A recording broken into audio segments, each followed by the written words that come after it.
Garden ഏരിയയിലിരുന്ന് അപ്സരയും ശരണ്യയും സംസാരിച്ചുകൊണ്ടിരിക്കുകയാണ്. മറ്റാരെക്കുറിച്ചുമല്ല അവർ സംസാരിക്കുന്നത്, അർജുനെക്കുറിച്ചും ശ്രീധുവിനെക്കുറിച്ചുമാണ്. ശ്രീധു റിലേഷൻഷിപ്പിനൊക്കെ എതിരാണ്. ഇപ്പോൾ താൻ പ്രൊഫഷണലാണ് കോൺസെൻട്രേറ്റ് ചെയ്യുന്നതൊന്നും, അതുകൊണ്ട് ഒരു റിലേഷൻഷിപ്പിനൊന്നും ഇപ്പോൾ നിൽക്കുന്നില്ല എന്നാണ് അവൾ എൻ്റെ അടുത്ത് പറഞ്ഞിട്ടുള്ളത് എന്ന് അപ്സര പറയുന്നുണ്ട്. അപ്പോൾ ശരണ്യ പറയുന്നുണ്ട്, എൻ്റെ അടുത്തും അങ്ങനെ തന്നെയാണ് പറഞ്ഞിട്ടുള്ളത്. എന്നിട്ട് ഇപ്പോൾ ആ കുട്ടി എന്താ കാണിച്ചുകൊണ്ടിരിക്കുന്നത്? ഇവർ രണ്ടും ഇതേ ഒപ്പാണ് നിൽക്കുന്നത്. എപ്പോൾ നോക്കിയാലും ഒരുമിച്ച് സംസാരിക്കുന്നു, അവർ കളിക്കുന്നു, ചിരിക്കുന്നു, ഓടിക്കളിക്കുന്നു, ഇതെല്ലാം ചെയ്യുന്നു. എന്നിട്ട് കുറ്റം മുഴുവനും ജാസ്മിനും ഗബ്രിക്കും. അവർ ചെയ്യുന്നതും ഇവർ ചെയ്യുന്നതും ഒന്നല്ലേ എന്ന് അപ്സര ചോദിക്കുന്നുണ്ട്. അപ്പോൾ ശരണ്യ പറയുന്നുണ്ട്, എടാ ഇതിൽ തമ്മിൽ വ്യത്യാസമുണ്ട്. അവർക്ക് ഒരു ബോർഡർ ഒന്നുമില്ല, പക്ഷേ ഇവർക്ക് ബോർഡർ ഉണ്ട്. അപ്പോൾ അപ്സര പറയുന്നുണ്ട്, ബോർഡർ ഉണ്ടെങ്കിലും ഇല്ലെങ്കിലും ഇപ്പം മദ്യപിക്കുന്ന ഒരാൾ, അതായത് മദ്യത്തിന് എതിരാണെന്ന് പറഞ്ഞുകൊണ്ടിരിക്കുന്ന ഒരാൾ, അത് അവർ മദ്യം കുടിച്ചു കഴിഞ്ഞാൽ ഒരാളിപ്പോൾ 10 ബോട്ടിൽ കുടിക്കുന്നു, മറ്റൊരാൾ 1 ബോട്ടിൽ കുടിക്കുന്നു. രണ്ടും തമ്മിൽ വലിയ വ്യത്യാസമുണ്ടോ? മദ്യം കുടിക്കുന്നുണ്ടോ? അതേ ഉണ്ട്. അതുപോലെ തന്നെയാണ് ഇവരുടെ കാര്യം. എന്താ പറയുക, ഒന്നും പറയാനും പറ്റില്ല. എന്തൊക്കെയോ ആവുന്നു, എനിക്കറിയില്ലേ ഒന്നും. അപ്പോൾ ശരണ്യ പറയുന്നുണ്ട്, അവൾക്കൊരു പക്ഷേ ഇതിന് എന്തെങ്കിലും ബെനിഫിറ്റ് ഉണ്ടായിരിക്കും, അതുകൊണ്ടാവും.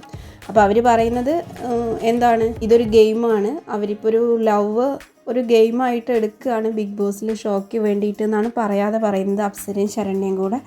അതിൻ്റെ ഇടയ്ക്ക് ശരണ്യ പറയുന്നുണ്ട്, റസ്മിൻ എന്ന് പറഞ്ഞ കൊച്ചെന്താ അതിൻ്റെ ഇടയിൽ കൂടെ കാണിക്കുന്നത്? ഇവരുടെ കൂടെ ഇരിക്കും അതിൻ്റെ സെൻറ്ററിൽ പോയിട്ട്, അപ്പുറത്ത് ജാസ്മിൻ്റെയും ഗബ്രിൻ്റെയും സെൻറ്ററിൽ പോയിട്ടിരിക്കും. എന്നിട്ട് എന്തൊക്കെയാണ് അത് കാട്ടിക്കൂട്ടുന്നത്. അപ്പോൾ അപ്സര പറയുന്നുണ്ട്, അവൾ അങ്ങനെ പോയിട്ടിരിക്കുന്നതുകൊണ്ട് തന്നെ അവൾക്ക് എല്ലാ റൂമിലും കയറി ഇറങ്ങാം. നിനക്ക് പറ്റുന്നുണ്ടോ എല്ലാ റൂമിലും കയറി ഇറങ്ങാൻ? ഇല്ല. എനിക്കും പറ്റുന്നില്ല. അതുപോലെ തന്നെയാണ് അവളുടെ കാര്യം എന്ന് പറയുന്നുണ്ട്. അർജുനെയും ശ്രീധുവിനെയും തമ്മിൽ തെറ്റിക്കാൻ വേണ്ടിയിട്ട്, അവരുടെ ആ ബോണ്ടിങ് ഇല്ലാതാക്കാൻ വേണ്ടിയിട്ട് ഒരുപാട് പേര് ശ്രമിക്കുന്നുണ്ട്. വീട്ടിനകത്തുള്ളവരും ശ്രമിക്കുന്നുണ്ട്, പുറത്തും ഇവരുടെ ലവ് കോംബോയാണ് അവർ ആക്ട് ചെയ്യുന്നതാണ് അങ്ങനെയൊക്കെ പറഞ്ഞിട്ട് ഒരുപാട് പേര് ഇവരുടെ ഒരു ബോണ്ടിങ് ഇല്ലാതാക്കാൻ ശ്രമിക്കുന്നുണ്ട്. ശ്രീധുവാണ് അർജുൻ്റെ കൂടെ ഇപ്പോൾ സപ്പോർട്ടായിട്ട് നിൽക്കുന്നത്. അപ്പോൾ ശ്രീധുവിനെ അർജുനിൽ നിന്ന് അകറ്റിക്കഴിഞ്ഞാൽ മെൻ്റലി അർജുൻ ഡൗൺ ആയിരിക്കും. ഡൗൺ ആകുമ്പോൾ ഓട്ടോമാറ്റിക്കലി അർജുൻ്റെ ഗെയിം താഴെ പോകും. ഇപ്പോൾ അർജുൻ അവിടെ ഒന്നും ഗെയിമൊന്നും കളിക്കുന്നില്ല, വാഴയാണ് മരവാഴയാണെന്നൊക്കെ എന്തൊക്കെയോ പറയുന്നുണ്ട്. പക്ഷേ അർജുനെ കാര്യമായിട്ട് അനലൈസ് ചെയ്ത് കഴിഞ്ഞാൽ മനസ്സിലാവും, അർജുൻ അവിടെ ഗെയിം കളിക്കുന്നുണ്ട്. പുള്ളി കളിക്കുന്നത് മൈൻഡ് ഗെയിമാണ്, ഇടയ്ക്ക് എൻ്റർടൈൻമെൻറ്റ് കളിക്കുന്നുണ്ട്. വഴക്കുണ്ടാക്കുന്നില്ല, പരദൂഷണം പറയുന്നില്ല, കുത്തിത്തിരിപ്പ് ചെയ്യുന്നില്ല. ഇത് മൂന്നും പുള്ളി ചെയ്യാത്തതുകൊണ്ട് തന്നെ കുറേ ആളുകളുടെ കണ്ണിൽ അർജുൻ അവിടെ ഗെയിമൊന്നും കളിക്കുന്നില്ല എന്നാണ് പറയുന്നത്. ഈ അടി ഉണ്ടാക്കലും കുത്തിത്തിരിപ്പും പരദൂഷണവും മാത്രമല്ലല്ലോ ബിഗ് ബോസ് ഗെയിം. 100 ദിവസം അവിടെ എങ്ങനെയാണ് സർവൈവ് ചെയ്യുക, അതുപോലെ തന്നെ അവിടെ നിൽക്കുന്ന അത്രയും ദിവസം പ്രേക്ഷകരുമായിട്ട് കണക്ട് ചെയ്യാൻ കഴിയണം. അല്ലാതെ അവിടെ അടി ഉണ്ടാക്കി നിന്നിട്ട് പ്രേക്ഷകരുടെ വെറുപ്പ് ഉണ്ടാക്കി വെച്ചിട്ട് കാര്യമില്ല. അതാ നോക്കുന്നത്. അല്ലാതെ അർജുൻ്റെ ലുക്ക് കണ്ടിട്ടോ, അർജുൻ സിബിൻ പറയുന്ന പോലെ ഓരോ ദിവസവും പുതിയ പുതിയ സ്റ്റൈൽ ഡ്രസ്സ് ഇട്ടിട്ടോ, അവൻ്റെ വാക്കിങ് കണ്ടിട്ടോ ഒന്നുമല്ല ആളുകൾ അർജുനെ ഇഷ്ടപ്പെടുന്നത്.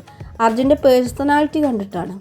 നല്ലൊരു പേഴ്സണാലിറ്റി ഉണ്ടെങ്കിൽ എല്ലാവരും അവരെ ആക്സെപ്റ്റ് ചെയ്യും. ഇനി ഇതിന് മറുവാദം പറയുന്നുണ്ട്, ബിഗ് ബോസ് ഒരു പേഴ്സണാലിറ്റി ഷോ അല്ല.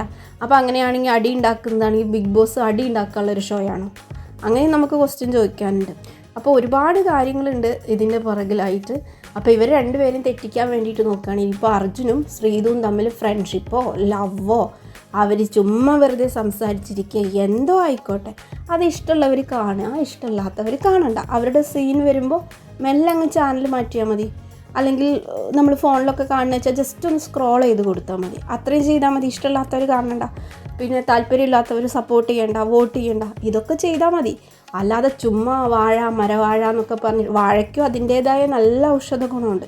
പിന്നെ മരവാഴ എന്ന് പറയുന്നു, മരവാഴയാണെങ്കിൽ അത് വേറൊരു മരത്തിന്, അതായത് നന്നായിട്ട് വളർന്നിരിക്കുന്ന വേറൊരു മരത്തിൻ്റെ എന്താ പറയുക, എല്ലാ ശക്തിയും അതിൻ്റെ എല്ലാ ഗുണങ്ങളും വലിച്ചൂറ്റി നിൽക്കുന്ന, എന്നിട്ട് സ്വയം വളരുന്നൊരു മരമാണ്.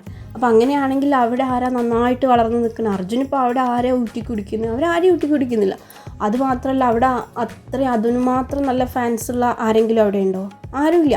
ചുമ്മാ എന്തൊക്കെയോ പറഞ്ഞുകൊണ്ടിരിക്കുന്ന ആളുകൾ. എന്താണ് എന്ന് വെച്ചാൽ, നിങ്ങൾക്കിപ്പോൾ ഒരാളെ ഇഷ്ടമാണെങ്കിൽ, ഒരു കണ്ടസ്റ്റൻറ്റിനെ ഇഷ്ടമാണെങ്കിൽ അവരെ സപ്പോർട്ട് ചെയ്യുക, അവർക്ക് വേണ്ടി വോട്ട് ചെയ്യുക. ഇഷ്ടമല്ലാത്തവരെ സപ്പോർട്ട് ചെയ്യേണ്ട, വോട്ട് ചെയ്യേണ്ട. പകരം അവരെ ഡീഗ്രേഡ് ചെയ്തിട്ടും അവരെ മോശമായിട്ട് സംസാരിച്ചിട്ടൊന്നും നടക്കേണ്ട ആവശ്യമില്ല.